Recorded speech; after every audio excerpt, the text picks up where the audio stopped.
मुंबई में मुख्यमंत्री देवेंद्र फडणवीस ने किसानों को बड़ी राहत देते हुए 48,000 करोड़ रुपए की पुरानी बिजली बकाया राशि माफ करने की घोषणा की है। उन्होंने कहा कि कई किसानों को बकाया बिल के कारण नए बिजली कनेक्शन लेने में दिक्कत हो रही थी। मुख्यमंत्री ने यह घोषणा किसानों के सम्मान समारोह के दौरान की। इस दौरान मौके पर उन्होंने सरकार की किसान कर्ज माफी और कृषि विकास योजनाओं की भी जानकारी दी। मुख्यमंत्री देवेंद्र फडणवीस ने कहा कि राज्य सरकार किसानों के हित में लगातार फैसले ले रही है। उन्होंने बताया कि कृषि पंपों के बिजली बिल पहले ही माफ किए जा चुके हैं, लेकिन पुरानी बकाया राशि के कारण किसानों को नई बिजली कनेक्शन सुविधा मिलने में परेशानी हो रही थी। इसी को देखते हुए 48,000 करोड़ रुपए की बकाया बिजली राशि माफ करने का निर्णय लिया गया। मुख्यमंत्री ने कहा कि सरकार सिंचाई, जल संरक्षण, कोल्ड स्टोरेज और कृषि तकनीक के क्षेत्र में भी बड़े पैमाने पर निवेश कर रही है। उन्होंने दावा किया कि इन योजनाओं से किसानों की आय बढ़ाने और खेती को अधिक लाभदायक बनाने में मदद मिलेगी। इस घोषणा को राज्य के किसानों के लिए एक बड़ी राहत के तौर पर देखा जा रहा है की जे इतर ग्राहक आहेत त्या सगळ्या ग्राहकांवर हे 25,000 कोटी लोड करा, त्यांचं विजेचं बिल वाढवा आणि त्यांच्या खिशातनं ते वसूल करा। आणि म्हणून दरवर्षी 25,000 कोटी रुपये हे आपण वीज बिल माफीच्या पोटी देतो।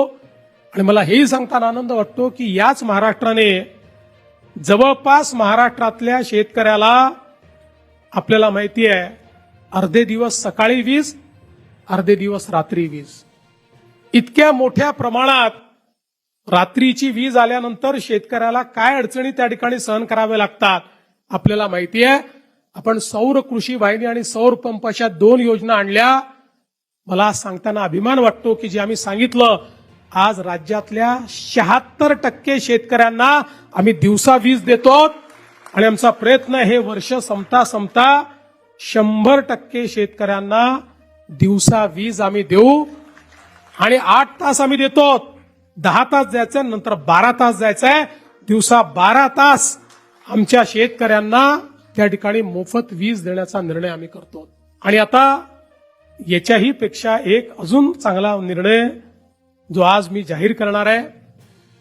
आपल्याला कल्पना आहे की 7.5 हॉर्स पॉवर पर्यंत आता तुम्हाला बिल येत नाही, पण तुमच्या प्रत्येकाच्या नावाने जुनं बिल आहे, प्रत्येकाच्या नावाने आहे, ते खात्यात आहे, लिहून ठेवलं आहे, कधीतरी वसुलीला येऊ शकतं। आणि कुठलंही दुसरं कनेक्शन घ्यायचं झालं तर तो लाईनमन चेक करतो, तुमच्यावर तर आहे जुनं बिल, मिळत नाही तुम्हाला। आणि म्हणून आता मी हा निर्णय घेणार आहे की 7.5 हॉर्स पॉवर पर्यंतचं जे जुनं बिल आहे 48,000 कोटी रुपयाचं जुनं बिल वसूल करायचं आहे। ते 48,000 कोटी रुपयाचं जुनं बिल आम्ही माफ करणार आहोत।